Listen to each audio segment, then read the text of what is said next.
很多人在吃莴笋的时候都是用油炒，或者说用水焯。今天分享一下莴笋不一样的吃法，这种做法超简单，也特别好吃，很多人都没有这样吃过。首先准备一根莴笋，把叶子切下来。莴笋的叶子吃起来也非常好吃，尽量不要丢掉。然后再把莴笋皮削下来。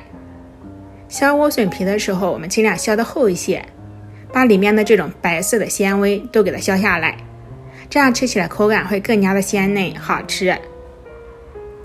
皮削好之后再切成小段，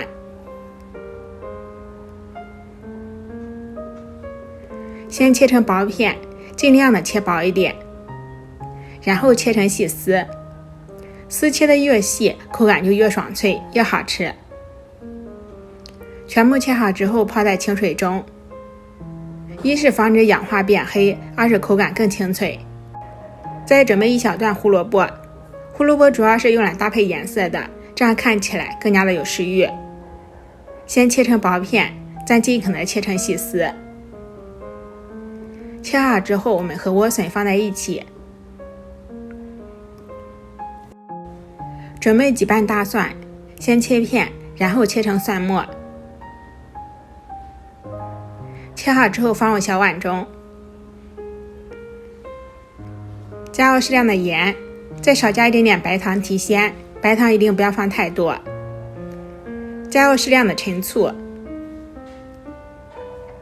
一勺小磨香油，一勺辣椒油，再加入适量的温水，充分的把调料搅拌融化。爱吃醋的多放醋，爱吃辣的多放辣椒油，各种调料的比例达到自己喜欢的口感，吃起来才会更好吃。再把泡过水的莴笋捞出，控干水分，倒入调好的料汁，搅拌均匀。非常简单又好吃的凉拌莴笋就做好了。很多人在凉拌莴笋时喜欢焯水，其实直接拌生的会更加爽脆，更加好吃，做法也更加简单。爱吃莴笋的朋友就试一下吧。喜欢我的视频就收藏、点赞、关注、转发一下哦。下期节目再见，感谢您的观看。